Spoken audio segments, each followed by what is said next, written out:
नमस्कार. आज आपण एका अशा विषयावर बोलणार आहोत जो खरं तर आपल्या सगळ्यांच्या जगण्याशी जोडलेला आहे, मानसिक आरोग्य. पण आपण याकडे एका खूप वेगळ्या दृष्टिकोनातून पाहणार आहोत. म्हणजे विचार करा, मानसिक आरोग्यासाठीचं सर्वात प्रभावी असं युजर मॅन्युअल जर शेकडो वर्षांपूर्वी आपल्याच मराठी भाषेत लिहिलं गेलं असेल आणि आपण ते वाचायचं विसरून गेलो असू, तर आजच्या आपल्या चर्चेचा आधार आहे विद्या वाचस्पती विद्यानंदन यांचा एक अभ्यास, echoes of the soul, saintly wisdom as psychological healing. आणि हा अभ्यास निवडण्यामागे आमच्या श्रोत्यांची उत्सुकता हेच कारण आहे. तर आपला उद्देश हा आहे की संत साहित्य म्हणजे केवळ भजन कीर्तन आहे की मानवी मनाला निरोगी ठेवण्याची एक संपूर्ण प्रणाली आहे. चला या दोन जगांमधला पूल बांधायचा प्रयत्न करूया. हो, आणि हा खूपच पायाभूत प्रश्न आहे. कारण आजकाल आपण चिंता, तणाव, नैराश्य या शब्दांनी इतके घेरले गेलो आहोत की उपाय म्हणून आपलं लक्ष थेट जातं आधुनिक मानसशास्त्राकडे. पण हा अभ्यास आपल्याला आठवण करून देतो की आपल्या परंपरेत यावर सखोल विचार आधीच झालेला आहे. संतांनी फक्त मोक्ष कसा मिळवायचा हे नाही सांगितलं, तर रोजचं जगणं अधिक शांत, संतुलित आणि अर्थपूर्ण कसं करावं याचे व्यावहारिक मार्ग दाखवले आहेत. बरोबर. तर मग थेट अभ्यासाच्या गाभ्याकडे येऊया. यातला सर्वात मोठा दावा असा आहे की संत विचार हे केवळ उपदेश नाहीत, तर ती एक प्रकारची pre modern cognitive behavioural therapy म्हणजे CBT आहे. याचा केंद्रबिंदू आहे स्वतःकडे पाहणे. हे नेमकं काय आहे? स्वतःकडे पाहणे म्हणजे आत्मपरीक्षण. पण ते केवळ चुका शोधण्यासाठी नाही. आधुनिक मानसशास्त्रानुसार आपल्या बऱ्याचशा मानसिक समस्यांचं मूळ हे आपल्या अहंकारात किंवा इगोमध्ये दडलेलं असतं. मी, माझं, मला काय मिळेल, लोक माझ्याबद्दल काय विचार करतात, हा जो सततचा विचार आहे ना, तोच तणावाचं सर्वात मोठं कारण आहे. संत साहित्य नेमकं याच अहंकाराच्या फुग्याला टाचणी लावण्याचं काम करतं. पण अहंकार तर प्रत्येकात असतोच की नाही? तो पूर्णपणे काढून टाकणं शक्य आहे का? आणि ते गरजेचं आहे का? नाही, आणि संतही तसं सांगत नाहीत. तुमचा मुद्दा बरोबर आहे. ते अहंकार विसर्जित करायला सांगतात, नष्ट करायला नाही. म्हणजे मीपणाच्या संकुचित विचारातून बाहेर पडून जगाकडे अधिक व्यापक दृष्टीने पाहणे. अभ्यासात तुकाराम महाराजांच्या एका अभंगाचा खूप सुंदर संदर्भ दिला आहे. महापुरे झाडे जाती तेथे लवाळे वाचती. म्हणजे मोठ्या पुरात उन्मळून पडणारी ताठर झाडं म्हणजे आपला अहंकार, आणि प्रवाहाबरोबर वाकणारी पण तग धरणारी लवचिक लव्हाळी म्हणजे विनम्रता. हा केवळ एक सुविचार नाहीये, ही एक मानसिक तग धरण्याची म्हणजे रेझिलियन्सची शिकवण आहे. अच्छा. जेवढा अहंकार मोठा तेवढा धक्का लागल्यावर तुटण्याचा धोका जास्त. हे खूपच व्यावहारिक वाटतंय. म्हणजे कामाच्या ठिकाणी मिळणारं प्रमोशन असेल किंवा सोशल मीडियावर मिळणारे लाईक्स असतील, या सगळ्याला आपण आपल्या स्वशी इतकं जोडून घेतो की तिथे थोडा धक्का लागला तरी आपण कोलमडून पडतो. म्हणजे संत आपल्याला या स्वची व्याख्याच बदलायला सांगत आहेत. अगदी बरोबर. ते सांगतात की तुमची ओळख तुमच्या पदापेक्षा, तुमच्या संपत्तीपेक्षा किंवा लोकांच्या मतापेक्षा खूप मोठी आहे. एकदा का हे समजलं की बाहेरील घटनांचा मनावर होणारा आघात खूप कमी होतो. यालाच मानसशास्त्रात डिसेंटरिंग म्हणतात. म्हणजे स्वतःला विचारांच्या केंद्रस्थानावरून बाजूला सारून त्यांच्याकडे त्रयस्थपणे पाहणे. हीच तर संत विचारांची सुरुवात आहे. काळात आणि भविष्यकाळात धावत असतं. त्या धावपळीचं काय? अभ्यासात नामस्मरण आणि आधुनिक माइंडफुलनेस यांच्यात एक साम्य दाखवलं आहे, जे मला खूपच आकर्षक वाटलं. हो, आणि हे साम्य वरवरचं नाहीये. विचार करा, आज आपण माइंडफुलनेस ॲप्स वापरून काय करतो? श्वासावर लक्ष केंद्रित करतो. हो. का? कारण श्वास ही एकमेव गोष्ट आहे जी फक्त वर्तमान काळात घडते. नामस्मरण हे त्याचं तर एक प्रगत रूप आहे. सतत देवाचं नाव घेतल्याने किंवा मंत्र जपल्याने भटकणाऱ्या मनाला एक आधार मिळतो, एक अँकर मिळतो. त्याला भूतकाळातल्या चुकांमध्ये किंवा भविष्याच्या चिंतांमध्ये वाहून जायला संधीच मिळत नाही. एक मिनिट. म्हणजे मी जो हेडस्पेस ॲप वापरते श्वासावर लक्ष ठेवायला, तो खरं तर माझ्या आजीच्या रामकृष्ण हरी जपमाळेची आधुनिक आवृत्ती आहे. हा विचारच चक्रावून टाकणार आहे. कारण एका गोष्टीला आपण वैज्ञानिक म्हणतो आणि दुसऱ्या गोष्टीकडे धार्मिक म्हणून पाहतो. बरोबर. पण दोन्ही मागचं तंत्रज्ञान एकच आहे. कॉग्निटिव्ह अँकरिंग म्हणजे मनाला एका बिंदूवर स्थिर करणे. अभ्यासात एक छान उदाहरण दिले. जसं माकड एका फांदीवरून दुसऱ्या फांदीवर उड्या मारतं, तसं आपलं मन एका विचारावरून दुसऱ्या विचारावर उड्या मारत असतं. नामस्मरण म्हणजे त्या माकडाच्या हातात एक केळं देण्यासारखं आहे. अच्छा. मग ते शांत बसून ते केळं खाईल, इकडे तिकडे उड्या मारणार नाहीत. ते केळं म्हणजे नाम. यामुळे विचारांचा कोलाहल कमी होतो आणि मानसिक ऊर्जा वाचते. पण यात एक फरक नाही का? माइंडफुलनेस हे पूर्णपणे धर्मनिरपेक्ष म्हणजे सेक्युलर आहे, तर नामस्मरणाचा पाया श्रद्धेवर आहे. त्याचा काही वेगळा परिणाम होतो का? हा खूप महत्त्वाचा मुद्दा आहे. विद्यानंद यांच्या अभ्यासानुसार श्रद्धेमुळे नामस्मरणाला एक अतिरिक्त भावनिक आधार मिळतो.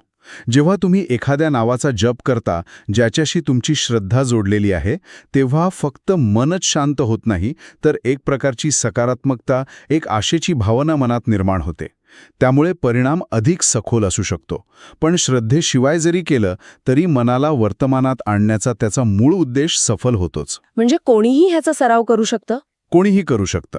हे विलक्षण आहे. म्हणजे मन शांत करण्याची ही पद्धत आपल्याकडे होतीच, पण शांत मन ठीक आहे. पण जेव्हा राग, द्वेष, मत्सर यांसारख्या नकारात्मक भावना मनावर ताबा मिळवतात, तेव्हा काय?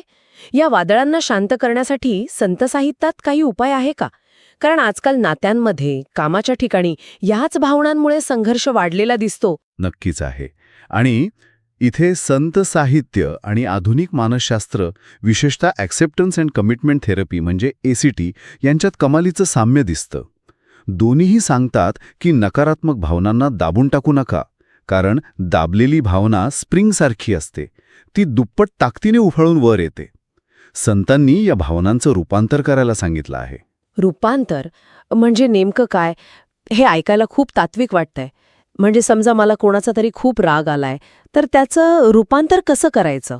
यालाच इमोशनल रेग्युलेशन म्हणतात. संत सांगतात, रागाच्या भावनेकडे साक्षीभावाने पहा. ती का आली? तिच्या मागे कोणती अपेक्षा होती जी पूर्ण झाली नाही? आणि मग त्या रागाच्या ऊर्जेला करुणेकडे वळवा. संत एकनाथ म्हणतात, क्रोधासी जिंकावे क्षमेने. म्हणजे रागावरचा उपाय राग नाही, तर क्षमा आहे. पण हे खरंच शक्य आहे का? म्हणजे ऐकायला छान वाटतं, पण ऐन रागाच्या भरात करुणा किंवा क्षमा आठवणं हे जवळपास अशक्य वाटतं. यावर काही सोपी व्यावहारिक पद्धत सांगितली आहे का अभ्यासात? हो, सांगितली आहे. अभ्यासात याला विरोधी भावना कल्टिवेट करणे असं म्हटलं आहे. म्हणजे जेव्हा मनात द्वेषाचा विचार येईल, तेव्हा मुद्दामून त्या व्यक्तीमधील एकतरी चांगला गुण आठवणे किंवा प्रेमाचा विचार मनात आणणे. सुरुवातीला हे कृत्रिम वाटेल, पण सरावाने आपल्या मेंदूमध्ये नवीन न्यूरल पाथवेज तयार होतात. अच्छा. ज्याप्रमाणे रोज व्यायाम करून स्नायू बळकट होतात, त्याचप्रमाणे क्षमा आणि करुणेचा सराव केल्याने त्या भावना मनात अधिक सहजपणे येऊ लागतात. आणि क्षमेबद्दलचा विचार तर खूपच सखोल आहे. आपण नेहमी समजतो की क्षमा म्हणजे आपण समोरच्यावर उपकार करतोय. आणि संत नेमकं याच्या उलट सांगतात. ते म्हणतात, क्षमा करून तुम्ही समोरच्याला नाही, तर स्वतःला एका मानसिक ओझ्यातून मुक्त करत असता. मनात द्वेष किंवा राग बाळगणे म्हणजे स्वतः जळता निखारा हातात धरून तो दुसऱ्यावर फेकायची वाट पाहण्यासारखा आहे. हो, चटकात आधी आपल्यालाच बसतो. अगदी. ह्यालाच आजचं मानसशास्त्र रिलीजिंग द इमोशनल बर्डन म्हणतं. संत जनाबाई म्हणतात, ज्याचे अंतःकरण शुद्ध तया घडे सर्वसिद्ध. जोपर्यंत मनात राग, द्वेषाची जळमटं आहेत, तोपर्यंत मन शुद्ध किंवा शांत होऊच शकत नाही. म्हणजे अहंकार कमी करणे, मनाला वर्तमानात आणणे आणि नकारात्मक भावनांचे रूपांतर करणे, हे 3 खांब आहेत. हे सगळं ऐकल्यावर असं वाटते की हे खरंच एक संपूर्ण पॅकेज आहे. पण आता कळीचा मुद्दा. आजच्या या धावपळीच्या स्पर्धात्मक जीवनात हे सगळं खरंच उपयोगी पडू शकतं का? की हे सगळं फक्त निवृत्त झाल्यावर करण्याच्या गोष्टी आहेत? मला वाटतं आजच्या काळातच याची सर्वात जास्त गरज आहे. कारण आजची जीवनशैली वेगवान आहे हे खरंय, पण मानवी मनाच्या मूळ भावना काही बदललेल्या नाहीयेत. शेकडो वर्षांपूर्वी माणसाला जशी असुरक्षितता वाटायची, जसा अपेक्षाभंगाचा त्रास व्हायचा, तो आजही होतोच. फक्त कारणं बदलली आहेत. अगदी. तेव्हा कदाचित शेतीवरून वाद व्हायचे, आज ऑफिस पॉलिटिक्सवरून होतात. पण मूळ भावना तीच आहे.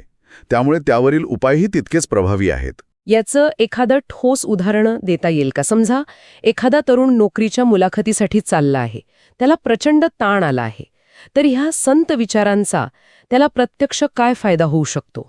उत्तम प्रश्न. पहिला विचार, अहंकार. माझं सिलेक्शन झालंच पाहिजे, नाहीतर माझी किंमत शून्य होईल, हा विचारच तणावाचं मूळ आहे. संत विचार सांगतो, तुमचं मूल्य या मुलाखतीच्या निकालावर अवलंबून नाही. तुम्ही प्रयत्न करा, पण स्वतःला निकालाशी जोडून घेऊ नका. दुसरं, नामस्मरण किंवा माइंडफुलनेस. मुलाखतीच्या आधी 5 मिनिटं डोळे मिटून फक्त श्वासावर लक्ष केंद्रित केल्याने किंवा मनातल्या मनात कुठल्या तरी सकारात्मक शब्दाचा जप केल्याने मन शांत होईल, आत्मविश्वास वाढेल. आणि तिसरं, नकारात्मक भावना.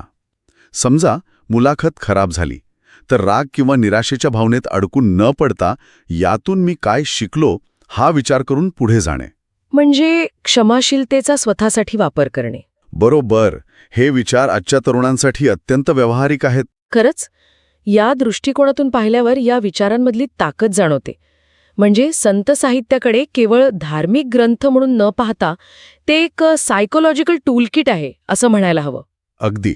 आणि हाच या अभ्यासाचा निष्कर्ष आहे. गरज आहे ती या दोन जगांना एकत्र आणण्याची. आधुनिक मानसशास्त्रीय उपचार आणि संत विचारांमधील हे कालातीत ज्ञान यांचा समन्वय साधला तर व्यक्ती अधिक संतुलित आणि आनंदी आयुष्य जगू शकते. थोडक्यात काय, तर जगणं खूप सोपं आणि हलकं होऊन जातं. हे साहित्य म्हणजे मनाच्या आरोग्यासाठी एक सर्वसमावेशक आणि आपल्या मातीत रुजलेला उपाय आहे. तर मग आजच्या या सविस्तर चर्चेतून आपण काय शिकलो? माझ्यासाठी सर्वात मोठा धडा हा आहे की संत साहित्य म्हणजे केवळ भक्तीचा अमूर्त मार्ग नाही, तर ते मानवी मनाचा सखोल अभ्यास करून मांडलेले एक कालातीत व्यावहारिक मानसशास्त्र आहे. बरोबर.